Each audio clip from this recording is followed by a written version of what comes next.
Amém, queridos, a graça e a paz do Senhor, amém? Que o Eterno vos abençoe, que o Eterno vos guarde e que toda a sorte de bênção que já foi designada sobre nós, porque nós não seremos, já somos, conforme que Paulo escreveu na missiva aos Efésios, capítulo 1, nós somos abençoados com toda a sorte de bênção em Cristo Jesus. O texto diz: bendito seja Deus e Pai do nosso Senhor Jesus Cristo, que nos abençoou, o verbo está no passado, com toda a sorte de bênção em Cristo Jesus. Então você já é abençoado, amém? Glória a Deus. Eu quero desde já tributar toda a honra, toda a glória, todo o louvor ao Deus eterno que está sentado no trono e ao Cordeiro, que me faça um porta-voz fiel, porque a palavra é dele, o povo é dele, tudo é dele, porque dele e por ele e para ele são todas as coisas. Glória, pois, a ele eternamente. Amém. Vamos abrir a palavra do Senhor sem mais delonga, no livro de 2 Reis, capítulo 3. Segundo livro dos Reis de Israel, capítulo 3. Nós vamos ler apenas o verso 17 e 18. Então, quem precisar de uma ajuda aí, 2 Reis fica depois de 1 Reis, né? É uma ajuda boa aí. Fica fácil, né? Segundo livro dos Reis de Israel, capítulo 3, verso 17 e 18. Quem achou, diga graças a Deus. Quem não achou, não vai dizer que não achou, mas diga graças a Deus também em silêncio no coração. Amém? Para se proteger, assim não se expor. Porque em tudo dá graça, né? Porque essa é a vontade de Deus em Cristo Jesus para convosco. Então tem que dar graça, seja qual for a situação. Diz assim o texto sagrado: porque assim diz o Senhor, não vereis vento nem chuva, todavia este vale se encherá de tanta água que bebereis vós e o vosso gado e os vossos animais. Verso 18, leio a vocês.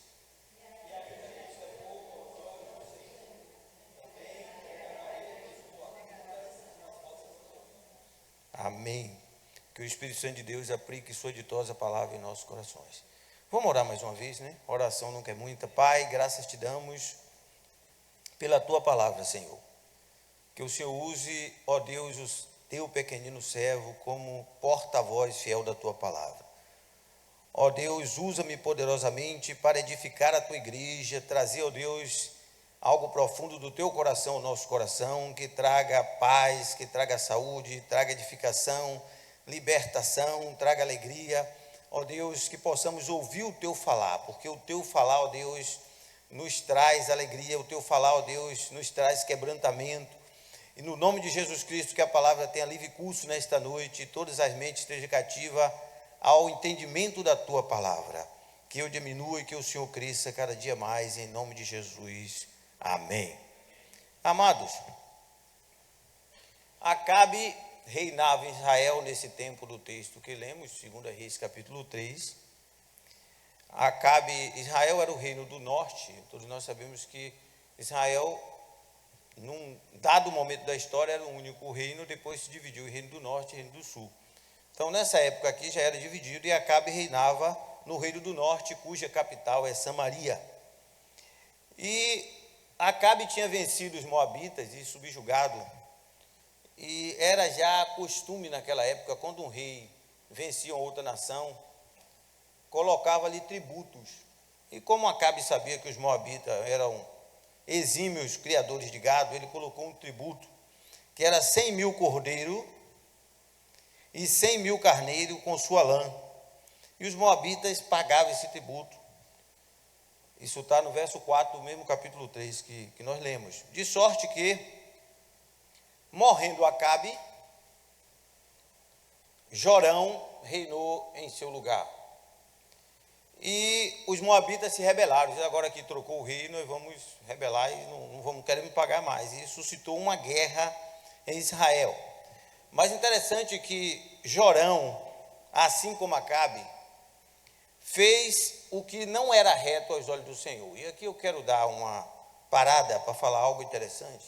Sei que você já leu o livro de Reis várias vezes, porque nós temos aqui um hábito santo, bom, que eu desejo que permaneça. O nosso pastor coloca o povo para ler a Bíblia todo ano, né, pastor? O primeiro semestre é o Velho Testamento, até onde der, e no segundo, o Novo Testamento. Então, continue lendo, buscando, porque a Bíblia diz: bem-aventurado aquele que lê, bem-aventurados os que ouvem e os que guardam a palavra desta profecia, guardando as coisas que nela está escrita, porque o tempo está próximo. Então, quer ser bem-aventurado, leia. Não pense que você já sabe. Cada vez que você lê, sai coisas novas, porque essa palavra é viva e eficaz, ela é eterna. Ela não passará. Essa palavra é o próprio Cristo, então ela é inigualável. Não existe livro no mundo semelhante à Bíblia. A Bíblia, ela é profunda. Nós que somos pastores, quanto mais lemos no mesmo texto, às vezes tira 2, 3, hein? Pastor Railson, pastor Marco, pastora Sandra, várias mensagens no mesmo texto, e o tempo vai passando, parece que Jesus está demorando em voltar, mas ele não está demorando não, é a longanimidade dele. Como disse o pastor Marco aqui, só mais um pouquinho de tempo e o que há de vir virá e não tardará. E a gente vai buscando a Deus, o tempo vai passando e vai chegando mensagem nova, às vezes no mesmo texto. De sorte, amados, que quando você lê o livro de Reis, leia sempre naquela perspectiva de que você se coloque no lugar daquele rei. É interessante, eu faço isso. É uma sugestão que eu dou. Quando eu estou lendo o livro de Reis, eu digo: agora quem sou o rei aqui sou eu. Eu que estou reinando aqui em Israel, ou seja, onde for. Tem o reino do sul, o reino do norte. Porque é muito interessante entendermos que houveram em Israel 3 reis que reinaram em Israel unificado. Foi Saul, Davi e Salomão. Esses 3 reinaram quando o reino era um só. Depois de Salomão, já o sucessor Roboão já fez o que não era reto aos olhos do Senhor e teve lá uma dissensão e dividiu o reino, e dali em diante o reino ficou 2 reinos, do sul e do norte. Então, o reino do sul, Judá, e do norte é Israel, cujo a capital era Samaria, né? De sorte que reinaram depois de Saul, Davi e Salomão 40 reis em Israel, 20 reis no reino do sul, Judá, e 20 reis no reino do norte. Então 40 reis.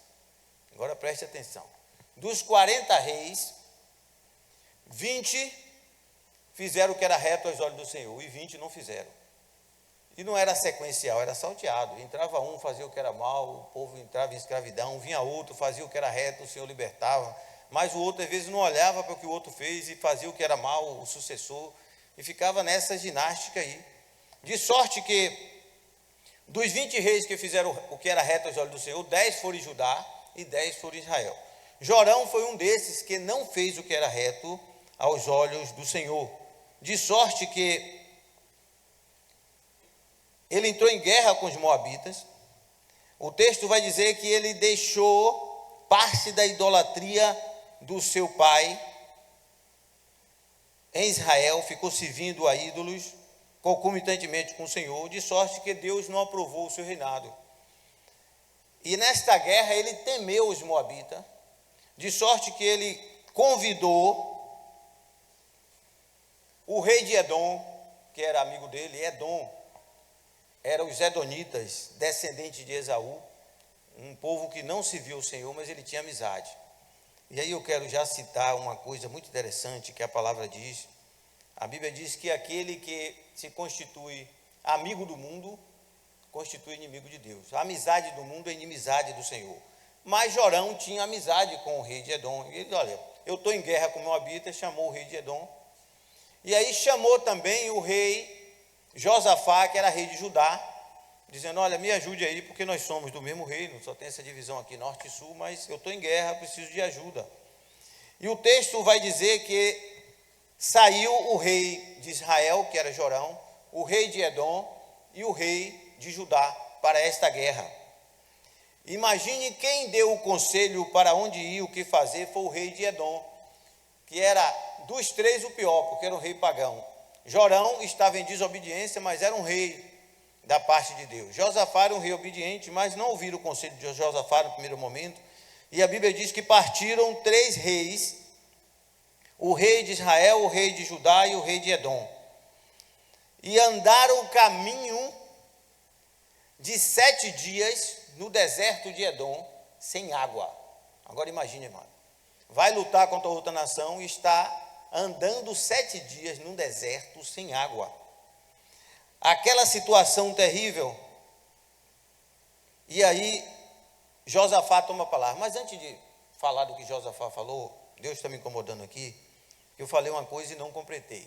Eu falei para lermos o livro de Reis, sempre nos colocando no lugar do rei. Por quê? Porque, amado, nós somos, quando falamos em reis, estamos falando de decisão, tomada de decisão, estamos falando de poder de decidir. E nós somos como reis, preste atenção, você que é chefe do lar, você é rei na tua casa. Você, tanto mulher e homem, né? São reis, como se fosse reis e rainha. Quem toma a decisão na sua casa é você. Amém? Até nós usamos uma palavra no meio evangélico, nós somos sacerdote do lar, né? Amém. A mulher é administradora colocada por Deus, o homem não sabe administrar nada. Se quiser ter vitória, deixe sua mulher administrar a casa. Pastor Daniel, não, você é provedor. Então eu proveio tudo e coloco na mão de Josi. Entendeu? Eu até cobro, mas quem administra é Josi, né? Entendeu? O mistério aí, tá vendo, Camilo? Então, amados, Deus deu o poder da mulher administrar. Está na palavra de Deus, você pode ver, não só no início do mundo, lá em Gênesis, como também texto áureo de Provérbios 31, né? Mulher virtuosa, quem o achará? O seu valor muito excede de rubi, o coração do seu marido está nela confiado. E quem administra tem que acordar mais cedo, né, amado? Diz, quando ainda é bem cedo, ela acorda, dá tarefa às suas servas, compra um campo, avalia, faz um bocado de coisa. Aí vem a ordem, levanta seus filhos, depois de tudo que ela fez, eu acredito que já lá perde umas 8 horas, levanta seus filhos e a louvam. Aí depois de levanta o seu marido e chama de bem-aventurado. Então a mulher acorda primeiro, o homem depois, que quem administra acorda primeiro. Então, vai recebendo aí a bênção, viu? Mas, amado, você toma decisão na tua casa, você toma decisão na tua vida, até você que não é dono de casa, toma decisão na tua escola, naquilo que você tem que fazer, você decide, olha, eu vou ou não vou para aquele lugar, o tempo todo nós estamos decidindo. Então, somos como se fossem reis, aqui humanamente falando, porque você está sempre tomando decisão. E aqui está uma grande lição, se desses 40 reis, os que, quando você lê, e reinou fulano de tal, Jorão, e não fez o que era reto aos olhos do Senhor, você pode escrever que em toda a perícope, naquele capítulo, tudo o que ele fez deu errado. Significa dizer, amado, quando nós andamos em retidão, na presença do Senhor, tudo dá certo. Amém? Então, quando você vê assim, reinou fulano de tal, fez o que era reto aos olhos do Senhor, aí o Senhor dá vitória contra os inimigos, o reino prospera. Então, isso quer dizer, amado, na tua vida, você quer vitória, o ano ainda não acabou, ande em retidão. O Salmo 84 diz que o Senhor não negará bem algum ao que anda em retidão. Tem outro versículo, ficaríamos aqui uma vigília falando disso. Os olhos do Senhor estão sobre os justos, e os seus ouvidos atentos ao seu clamor. De sorte, amados, que quando nós na nossa vida tomamos decisão acertada, em conformidade com a palavra de Deus, a bênção do Senhor vem sobre nós. É uma regra divina. Quando nós procedemos bem. Por isso que a palavra diz que melhor obedecer do que sacrificar. Mas Jorão não fez assim, fez o que era mal aos olhos do Senhor, entrou em guerra com os moabitas, e agora ele chama mais 2 reis, como já citamos, para se preparar para essa guerra. E aí eu quero fazer uma aplicação, eu quero pregar nesta noite, subalterno o tema, 3 reis em nós, ou 3 reis dentro de nós. Você sabia que você tem 3 reis dentro de você? É sério isso. O texto fala de 3 reis. E como eu falei, rei simboliza autoridade, vontade e tomada de decisão. E vamos saber quem são esses reis que estão dentro de nós. O primeiro rei é o Espírito. Quando eu falo Espírito, não estou falando do Espírito Santo. O seu Espírito, recriado em Deus, nós temos um Espírito. Somos um Espírito, temos uma alma e habitamos no corpo. O primeiro rei que está dentro de nós é o Espírito, que precisa governar como rei, precisa reinar. Paulo, escrevendo na carta à igreja da Galácia, disse, andai em espírito e não satisfareis o desejo da carne. Veja que Paulo estava falando de uma luta que é a carne contra o espírito, mas eu chego lá. Então, o espírito é o primeiro rei, que aqui no texto simboliza Josafá, que era um rei piedoso e fazia o que era reto aos olhos do Senhor, o rei de Judá. O segundo rei era o rei de Israel, Jorão, que simboliza a nossa alma. E aí é muito sério fazer, amado. A alma é uma parte instável nós. Às vezes está tudo bem, ela está alinhada com o Espírito, ela canta, ela louva, ela se alegra. Mas há momento em que a alma se desconecta, ou a gente dá mais atenção a ela e menos ao Espírito, e ela fica cogitando com as coisas da carne. A carne, embora é um invólucro, não tem vida em si, a vida em nós é a alma e o Espírito, mas a carne, a alma realiza seus desejos na carne. Então, o rei de Israel simboliza aqui a alma com seus anseios, e o rei de Edom simboliza a carne, sua inclinação, que é sempre contrária à vontade de Deus. Então, esses três reis estão dentro de nós. E é muito interessante, que quando eu falo desse assunto, eu gosto de citar um texto que é assim, indizível, ou indispensável, melhor dizendo. Davi, no Salmo 42, preste bem atenção, muitos irmãos aqui já ouviram isso, mas sempre é bom ouvir de novo, e quem não ouviu vai ouvir pela primeira vez. Davi, no Salmo 42, ele dialoga o seu espírito com a sua alma, como se fosse um monólogo naquilo que se conhece nas artes cênicas, mas aqui espiritualmente é um diálogo. Porque Davi diz no Salmo 42, por que estás abatida, ó minha alma? Ele está falando para ele mesmo. Por que você se perturba dentro de mim? E ele repreende a alma dizendo, espere em Deus, porque você ainda vai louvar a ele escudo e rei meu. Aleluia. Ou seja, Davi estava colocando a alma no lugar. Porque quando nós às vezes deixamos a alma imperar com a carne, a gente não cogita das coisas de Deus. De sorte, amado, que esses três reis saem, e o rei de Edom, que simboliza a carne, diz, vamos pelo deserto de Edom, 7 dias andando sem água, os animais já estavam fadigados, os soldados fadigados, e estavam indo para uma batalha, com certeza iriam perecer. Mas diz a palavra de Deus, que Josafá toma a palavra e diz assim, olha, não tem alguém da parte do Senhor para que consultemos? Mas antes de Josafá falar isso, o rei de Edom, se você quiser olhar na tua Bíblia, no verso de número 10 do capítulo 3, 2 Reis 3:10, pode olhar. O rei de Israel, melhor dizendo, Jorão, que simboliza a alma, disse assim, então disse o rei de Israel, o Senhor chamou esses três reis para entregá-lo nas mãos dos moabitas. Olha que coisa, foi o Senhor que chamou? Nós acabamos de ler o texto, o Senhor não tem nada a ver com isso, irmã Lígia. Foi ele que convidou o rei de Edom, não foi o Senhor. Foi ele que convidou o rei de Israel. E o rei de Edom disse, vamos pelo deserto de Edom. Você já viu aquele crente quando está fora de posição? O ímpio já é assim naturalmente, né? O ímpio faz tudo errado. E quando a coisa acontece, vem aquele adágio popular. Ai, meu Deus, a culpa é de Deus. E o crente, quando não vigia, tem gente que diz assim, eu estou passando por isso, como é que Deus deixa eu passar por isso? E aí sempre a culpa é de Deus.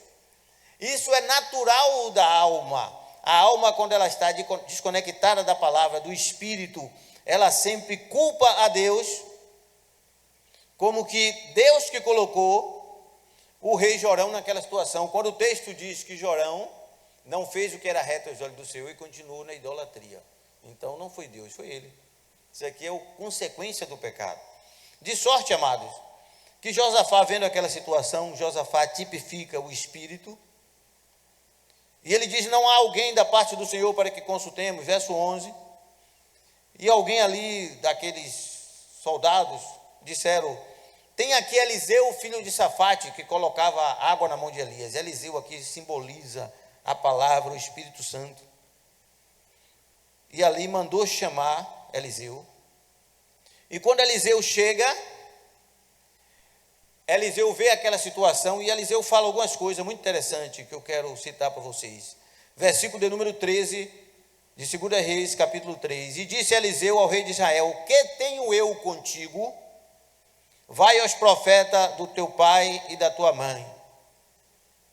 Porém o rei de Israel disse, não, porque o Senhor nos chamou os três reis para entregar. Continua a acusação, Senhor. Mas por que Eliseu disse que tenho eu contigo?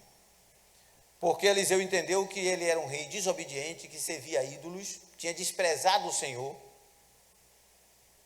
E Eliseu disse, não tenho eu nada contigo.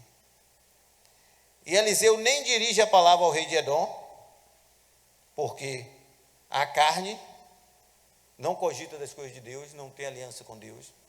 A carne, amados, nós temos que entender, nossa carne ela tem que estar crucificada com Cristo, a nossa alma tem que estar sarada pela palavra e o Espírito reinando. Essa é a tríade que tem que existir na minha, na tua vida. O Espírito reinando, andando o Espírito, a alma sarada pela palavra. Por isso que nós temos que vir à igreja, por isso que nós temos que orar, por isso que nós temos que ler a Bíblia, por isso que nós temos que congregar, temos que aprender da palavra para sarar a nossa alma, porque nós viemos com a alma do mundo cheia de feridas, as famosas feridas de alma, falta de perdão, intriga, rancor, tudo que a gente sofreu, e a palavra de Deus vai sarando a alma, à proporção que nós vamos alimentando o espírito e domando a alma. Louvado seja o nome do Senhor. E Eliseu nem levanta a palavra para o rei de Edom, que simboliza a carne. E Eliseu diz uma coisa interessante, versículo 14. E disse Eliseu: vive o Senhor dos exércitos em cuja presença estou, que se não respeitasse a presença de Josafá, rei de Judá, não olharia nem para ti, nem viria aqui. E aqui é muito interessante, o compromisso de Deus não é com a minha alma, quando eu falo alma assim, no sentido anseio, com os anseios da minha e da tua alma, nem com a nossa carne. O compromisso de Deus é com o nosso espírito vivificado, que nasceu de novo. Porque o que é nascido da carne, como falou o pastor há poucos momentos aqui, é carne, o que é nascido do espírito é espírito. No dia que você se converte, você nasce do espírito.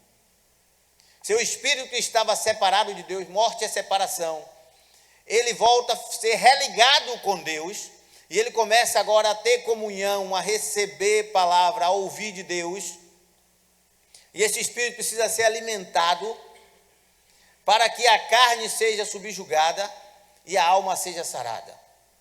E a gente conhece, como aqui citei, a ênfase do apóstolo Paulo, ao texto de Gálatas, como ele fala da conflito da carne e do espírito, as obras da carne que são manifestas, nós conhecemos, e o fruto do espírito, no singular, o fruto do espírito.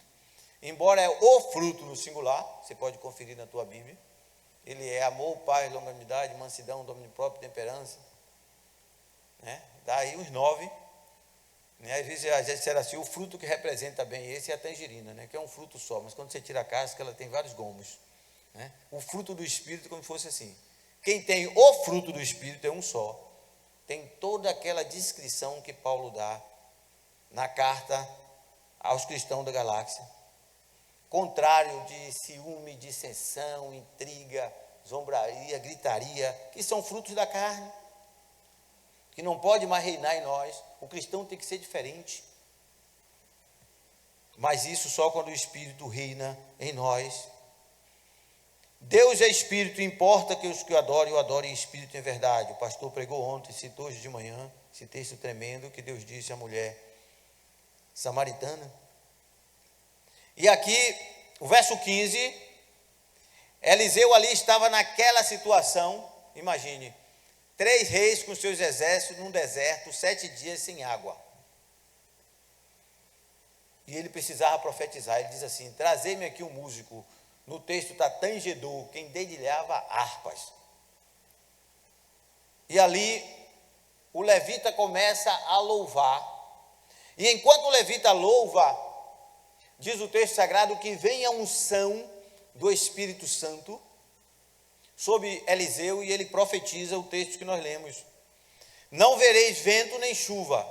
E Deus já começa desafiando, porque todo mundo sabe que quando há vento, quando há chuva, né, vai haver água. O vento precede a chuva, e a chuva já é o derramar de água. E ele estava no deserto. Deus disse: não vereis vento nem chuva, mas esse vale se encherá de tanta água que beberei vós e os vossos animais, e não obstante entregarei o inimigo vencido. Isso significa o seguinte, amado: quando Deus quer operar, Ele não precisa daquelas evidências que nós conhecemos humanas. Deus é Deus, Ele abre porta onde não tem porta. Ele é Deus Todo-Poderoso. Ele faz aquilo que nós não podemos imaginar. porque Ele é Senhor Todo-Poderoso. Isaías escreveu assim: ainda antes que houvesse dia, eu sou, diz o Senhor, e não há quem possa escapar da minha mão. Operando eu, quem impedirá? Certa feita eu conversava com o irmão, não sei porque estou lembrando disso aqui. O irmão disse assim: não, no tempo de Elias, aquele desafio de Elias com os 400 profetas de Baal e 450 de Acera, e só choveu porque Elias mandou buscar água, botou ali, jogou, e aquela água evaporou, e a evaporação produz. Meu amigo, isso não tem nada a ver com Deus. Deus não depende de nada, Ele é Deus. A palavra dele é poderosa para suscitar vitória onde não tem vitória. Por isso que nós dizemos: Ele abre porta onde não tem porta. Deus mandou chuva porque Deus ouviu a oração de Elias. Deus não estava dependendo de Elias mandar encher 4 vezes de água aquela água evaporar. Aquilo tudo fez parte por um outro sentido. Eu não vou entrar agora na mensagem, mas eu quero dizer que Deus é poderoso para fazer na minha e na tua vida acima daquilo que pensamos, pelo poder que em nós opera. Talvez você entrou nessa noite aqui e não está vendo na tua vida evidência de vitória, mas Deus está dizendo: eu sou o Senhor. Aleluia. Louvado seja o nome do Senhor. Deus não precisa dar indício, não, amado. Deus é o Deus do já. Na hora que chega, Ele opera. E Deus gosta muitas vezes de operar diferente, porque às vezes nós somos uns seres muito assim, que nos apegamos a detalhes. Às vezes você já teve vitória numa determinada área de uma forma, e você fica projetando a próxima vitória daquela mesma forma, e Deus não trabalha assim. Quer ver um exemplo interessante? Estou saindo um pouco aqui, que está vindo, eu estou entregando. Quem conhece a passagem do Mar Vermelho aqui? Levante a mão. Todo mundo, né? Como é que foi no Mar Vermelho? O povo clamou, Moisés tocou a vara por ordem de Deus, o mar se abriu. Foi assim, pastor Marco? E o povo passou, o texto diz, a pés enxuto. Beleza. O povo criou uma referência: olha, esse negócio, a gente clama a Deus, Moisés coloca a vara, a água vira 2 paredes e a gente passa a pés enxuto. Aí chegou no Jordão. O Jordão disse que estava cheio nas suas cabeceiras. Uma época que o Jordão estava cheio, não tinha como passar. Eles precisavam, já tinha saído de Cades Barnea, já tinha entrado na terra, precisava passar o Jordão agora para chegar na primeira batalha de Jericó. Aí clamaram ao Senhor, o Senhor clamou a Moisés. Quem disse que Deus disse: toca a vara para o Jordão se abrir? Não foi assim que o Jordão se abriu, não. Sabe como foi que o Jordão se abriu? Os irmãos não lembram, eu vou lembrar. Deus disse assim: e há de ser que, quando a planta dos pés do sacerdote tocar na água, proporcionalmente ela vai abrir. Ou seja, você tinha que botar o pé na água, aí não era mais pés enxutos, a água aí sentia a planta dos pés e abria. Aí você ia de novo, ela abria. Então havia um ato de fé, já é diferente. A água só vai abrir quando você botar o pé. Não é mais pés enxutos, porque Deus é Deus de coisas novas, Deus é Deus de coisas diferentes. Quem pode dizer amém? Talvez você está dizendo: Senhor, como vai ser amanhã? Como vai ser esse diagnóstico? Como vai ser? Não se preocupe, o Deus que te chamou, Ele é fiel. Ele é poderoso para fazer infinitamente mais do que pedimos ou pensamos, segundo o poder que em nós opera. Aleluia. E o tangedor começou e ele profetiza. E agora, depois da ordem do Senhor, o profeta continua no verso 16 e diz: o Senhor está mandando dizer que faça aqui muitas covas. Pega todo mundo aí, começa a cavar e fazer várias covas nesse vale aqui. Agora imagine, já não tem água, está fazendo cova, diz pronto. Acho que algum incrédulo disse assim: é para sepultar todo mundo aqui, né? Vai morrer de sede, mas não sabia o plano do Senhor. Mas a palavra diz que, e sucedeu, verso 20, do capítulo 3 de 2 Reis, que pela manhã as águas começaram a vir pelo chão. Aí você pergunta: pastor Daniel, de onde veio essas águas? Amado, o texto não revela, a gente não precisa. O Deus que nós servimos é todo poderoso. Essa palavra é maravilhosa, isso é nome próprio. Você pode ver que todas as vezes que a palavra chama Deus de todo poderoso, o T é maiúsculo e o P é maiúsculo. Tem uma tradução no hebraico: Deus é todo poderoso, o grande El Shaddai. Ele é poderoso para fazer segundo o que lhe apraz. E a água veio matinal, cumprindo aquela palavra. O choro pode durar uma noite, Salmo 35, mas a alegria vem pela manhã. E começou a encher aquelas covas que eles ficaram várias pequenas piscinas, e bebeu os animais, bebeu os homens, e a promessa do Senhor se cumpriu. Que diz o texto sagrado que, rompendo o sol, a luz solar sobre aquelas águas que estavam, encheu aquela piscina, encheu o chão, deu uma cor avermelhada no matinal. E aí, quando os moabitas chegou, viram aquela cor avermelhada e disse: pronto, os reis se degradaram aqui, se mataram e vieram todos sem estratégia e chegaram ali, foram vencidos, e o Senhor deu uma grande vitória ali no deserto de Edom aos 3 reis. Mas ouvindo o Senhor o pedido de Josafá a Eliseu. E aí eu quero continuar para entrarmos já aqui na parte derradeira dessa mensagem. É interessante, amados, que esse texto passa por uma vitória através da adoração, porque Eliseu chamou o tangedor para tocar, e ali, enquanto ele tocava, veio a inspiração. E aí eu quero fazer uma citação aqui de um famoso teólogo, já está na glória, alguns conhecem como A.W. Tozer, né, pastor Marcos? Conhecido, tem alguns livros dele lá, mas é Hayden Wilson Tozer, um pastor estadunidense, que nasceu em 21 de abril de 1897, na Pensilvânia, e morreu em Toronto, em 12 de maio de 1963. Ele morreu 4 anos antes de eu nascer, que eu nasci em 67, então ele morreu em 63, 1963. E ele fala uma coisa interessante,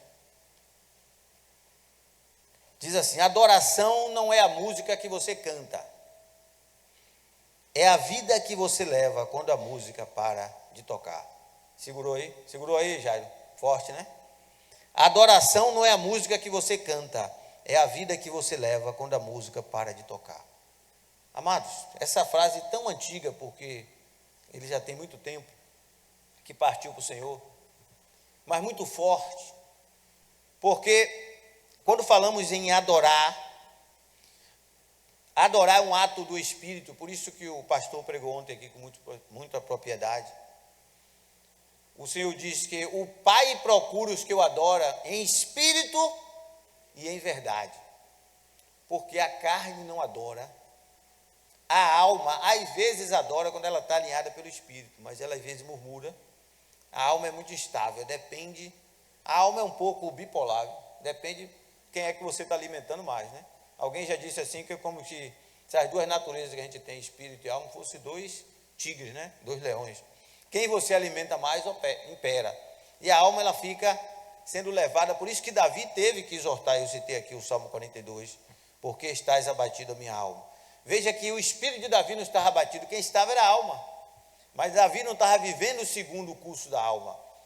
Muitas vezes a alma nos traz temores, a alma é o centro das emoções, o espírito é o centro da consciência, da razão, do conhecimento. A alma é emoções, e a carne materializa essas emoções. Então você é um espírito, tem uma alma e habita num corpo. São 3 reis. Se formos deixar, amado, a carne, que é o rei de Edom, imperar, ela quer as coisas do velho homem. Ela tem prazer nas coisas do velho homem, por isso que ela tem que estar crucificada com Cristo. Se formos deixar a alma imperar, às vezes, tudo bem, mas às vezes não. Por isso que quem tem que reinar é o Espírito sobre nós. O Espírito que eu falo, o nosso Espírito, que está ligado ao Espírito de Deus. Deus habita no nosso Espírito. Nosso Espírito é o santuário de Deus, é o santo dos santos da nossa triunidade. Mas, amados, dando sequência aqui, os inimigos foram vencidos, aqueles reis prevaleceram, e eu quero pontuar aqui 4 evidências do reinado do Espírito em nós. Isso é muito importante, identificarmos quando é o Espírito e quando é a carne. Em primeiro, devemos andar em retidão nas nossas guerras diárias, cotidianas, andar em retidão, como eu falei lá no início, é o segredo de tudo. Saul foi um rei que não prosperou e Deus rejeitou o seu reinado, porque Saul, embora começou bem, depois Saul declinou a uma série de desobediência em série, vamos dizer assim, desobediência em série. Não esperou, sacrificou, poupou Agag, foi desobedecendo, a ponto que o Senhor, que ele rasgou a veste de Samuel, puxando, e o Senhor disse assim, como Samuel disse, assim que o Senhor rasgou a veste, o Senhor rasgou o seu reinado. E nós sabemos o fim de Saul. Deus silenciou com ele a ponto de Saul ter que consultar a feiticeira de Endor. Tamanho declínio, porque ele não priorizou a retidão. É muito sério. O Salmo 101, verso 6 diz: os meus olhos, diz o Senhor, estão sobre os fiéis da terra, para que assente comigo. O que anda no caminho reto, esse me servirá. O segredo, amado, da vitória é nós andarmos em retidão. E andar em retidão é andar praticando a palavra. Por isso que nós temos que ler, que conhecer. E no dia a dia optar pelo que está na palavra, mesmo que nos pareça impossível. Mas a palavra, ela não falha, porque ela é o próprio Cristo. Ela é infalível. É uma coisa maravilhosa quando nós lemos sobre Jó, que diz que Jó era reto, temente a Deus e desviava-se do mal. Jó é um exemplo que é possível andar em retidão. Nós temos exemplo de vários outros servos. Mas por que estou citando Jó? Porque Jó traz lições muito interessantes, que o próprio Deus confronta o diabo pela fidelidade de Jó. Diz, quando os Benai Elohim, que é o termo usado no hebraico para filhos de Deus, compareceram diante de Deus, estava se referindo a anjos que guardavam territórios, querubins, anjos que prestam conta, embora Deus seja presciente, eles têm que prestar em conta. Então, quando eles compareceram diante de Deus, veio Satanás no meio dele. Por que Satanás foi? Porque ele também já foi querubim. Ele foi decaído, mas ele já foi querubim. E Deus diz a Satanás: observaste meu servo Jó? E Satanás diz assim: você cerca ele de bens? Deus disse: você acha que é isso? Então vai e toca. Satanás em um dia arrasou os bens de Jó. Mas Jó adora. Agora aí que interessante. Jó cantou? Não, a gente pode adorar cantando, obviamente, amado. É até sugerido na palavra. Mas Jó se prostra e diz uma frase: nu eu vim a essa terra, nu tornaria ela. Deus me deu e Deus tomou. Contudo, bendito seja o nome do Senhor. E a Bíblia diz que nada Jó murmurou. A gente lê, parece tudo muito rápido, mas, amado, Jó continuou vivendo pobre agora, de rico para pobre, sem os 10 filhos que morreram, estavam banqueteando, Satanás fez cair o teto da casa, morreu os 10 filhos, ficou só Jó e a mulher, e pobre.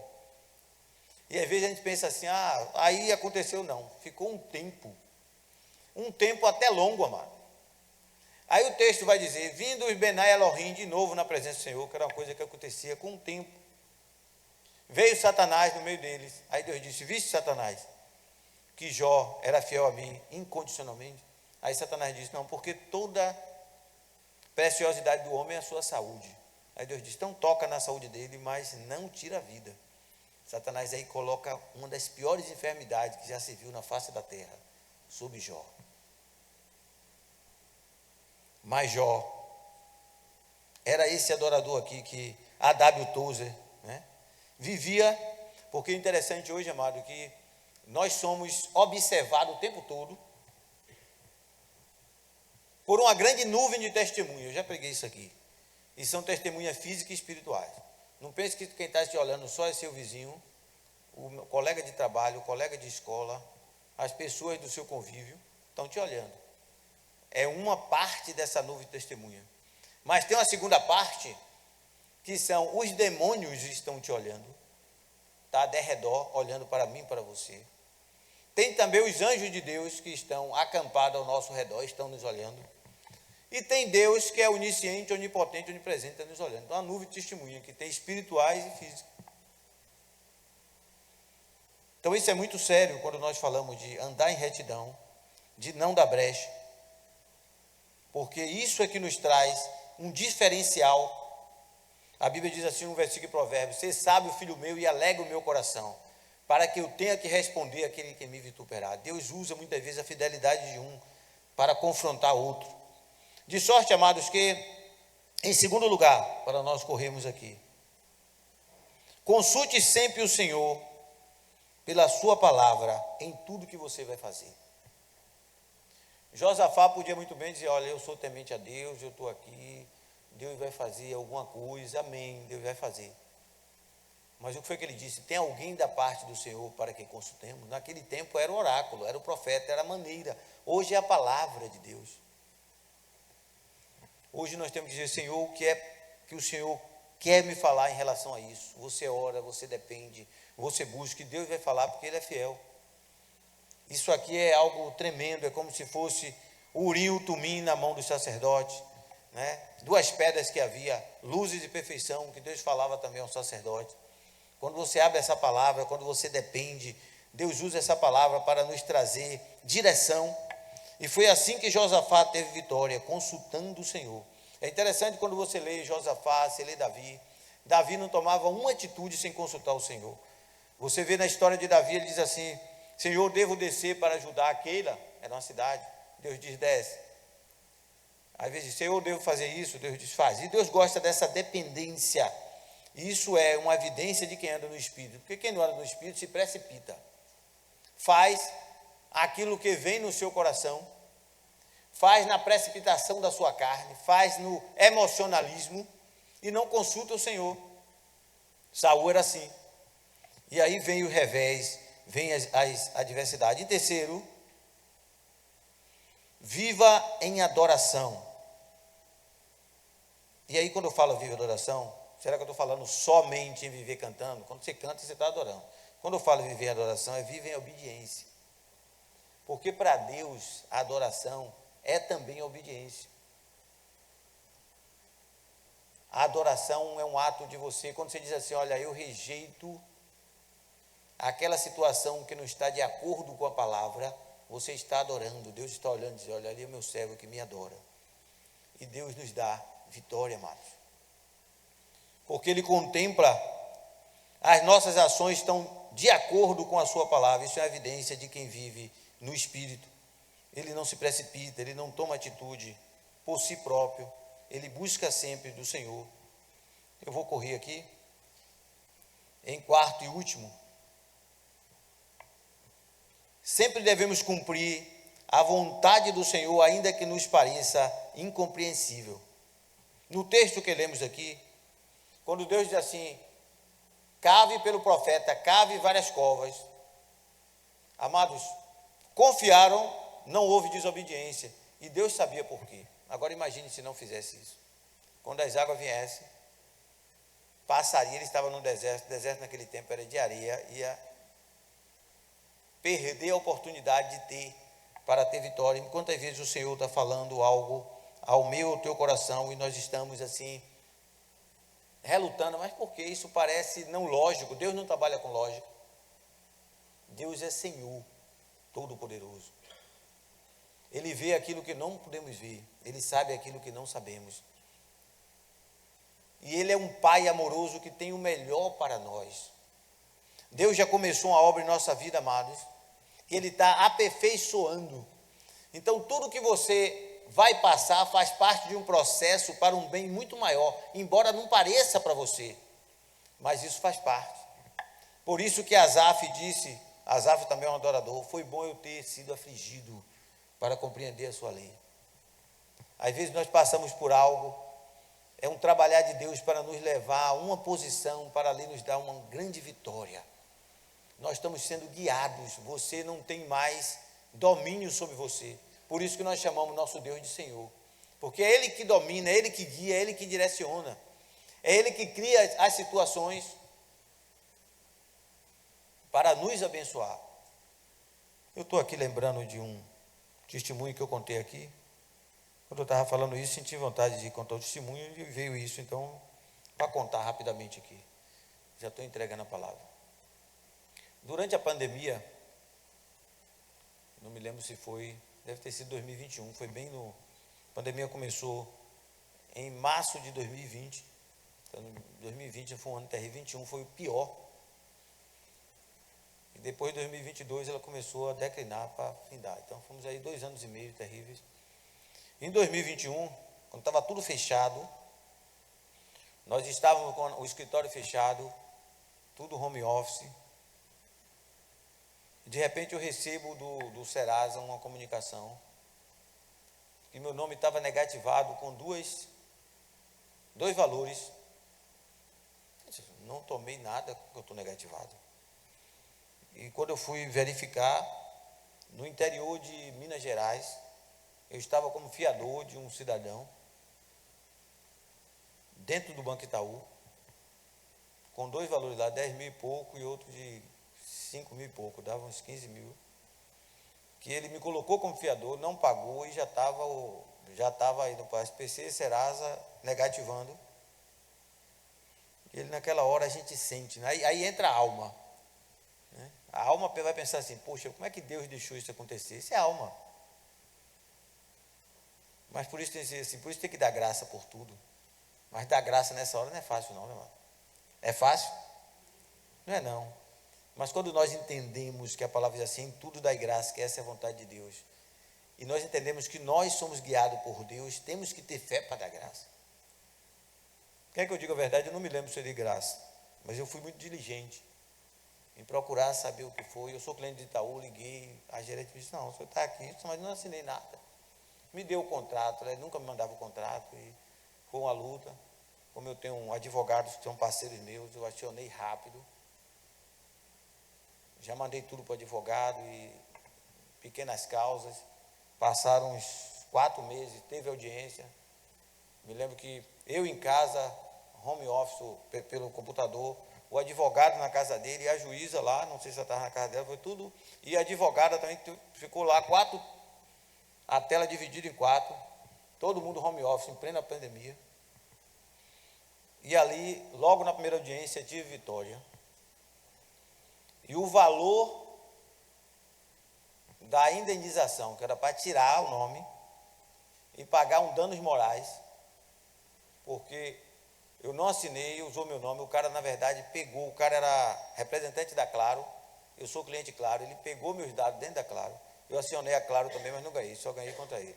Pegou minha identidade, levou ao banco, sem eu assinar, o gerente colocou como fiador. Olha que coisa. Mas nós somos, amados, servo do Deus vivo. E aí o que aconteceu? Na primeira audiência o juiz já deu o ganho de causa, o banco não recorreu.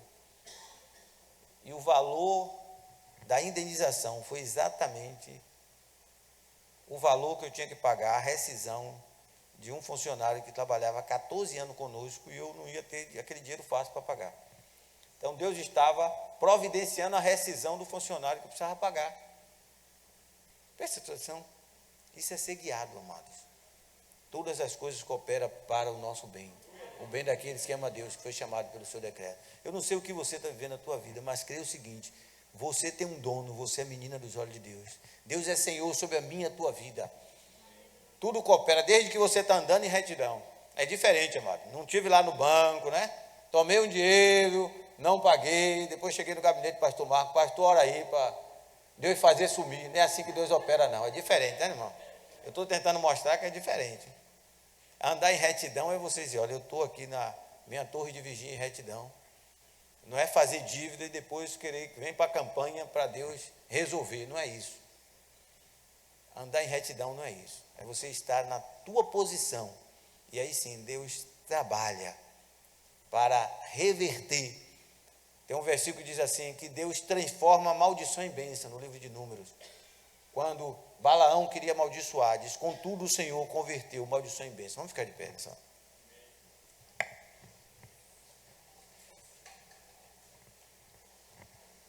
Convido o Ministério de Louvor.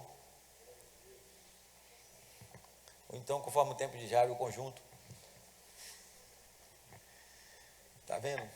Já foi conjunto, já foi banda, hoje é Ministério de Louvor. Tá? Dia desse vai ser o coral do céu, viu, Dani? Já está lá subindo, né?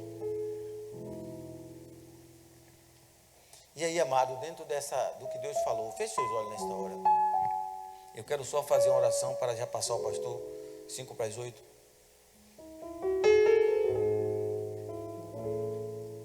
Você é rei das suas decisões.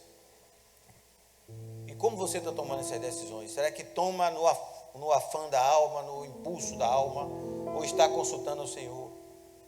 Senhor, devo fechar esse contrato, devo fazer essa aliança? Será que você tem feito aliança com edonitas? Cuidado com quem você faz aliança. Cuidado com quem você... Quando a gente fala amizade do mundo, não é que você não vai falar com o seu vizinho. Tem que falar com o vizinho, saudar o vizinho. Até para convidar ele para a sua célula, convidar para a igreja, convidar para os trabalhos da igreja, convidar para a casa de paz. Mas eu falo daquela amizade em que você se envolve com as coisas do mundo. Se envolve com situações que não condiz, com rodas de escarnecedores. Como você tem tomado suas decisões? Tem consultado a palavra, tem vivido em espírito? Tem deixado a palavra ser o norte do seu viver? Tem consultado ao Senhor? Olha, Deus, nesta hora que eu quero ministrar sobre a tua vida. Nosso Deus e nosso Pai. Deus, ministramos a tua palavra na simplicidade, porque sabemos, ó Pai, que a tua palavra, ela é viva e eficaz, mais penetrante do que qualquer espada de 2 gumes, e penetra até a divisão da alma, do espírito, da junta e das medulas, e é poderosa para discernir as intenções do coração. Assim como aqueles 3 reis, Senhor, Jorão, que estava afastado de ti, o rei de Edom, que, ó Deus, não era da parte de Israel, mas era amizade de Jorão, e Josafá, ó Deus, que estava na tua presença. Partiram, ó Deus, mas teve vitória porque Josafá consultou o Senhor, porque Josafá ouviu o seu profeta Eliseu, porque o Senhor, ó Deus, por causa do compromisso com Josafá, com o compromisso que o Senhor tem com o nosso espírito, o Senhor, aleluia, ó Deus, faz aquilo que necessitamos em nossa alma e nosso corpo. Mas o Senhor não tem compromisso com os anseios, com as inclinações pecaminosas da nossa carne. Embora o Senhor preserve nosso espírito, alma e corpo irrepreensível para o dia do Senhor, mas não com inclinações pecaminosas. Por isso, ó Deus, traz entendimento à nossa mente, nosso coração, daquilo que aqui foi predito, Senhor, para que saiamos daqui sabendo que a adoração é contínua no nosso viver, quando nós recuamos diante do pecado, quando nós dizemos não, quando nós rejeitamos, ó Deus, as bandejas de Satanás, para agradar a ti, isso é adoração. E quando nós viemos a cantar, ó Deus, isso é fruto dos lábios que confessam seu nome, dos lábios, ó Deus, que já faz isso naturalmente. Por isso nós te louvamos. Aplica essa mensagem em nosso coração e abençoa essa igreja nesta noite, em o nome de Jesus. Amém.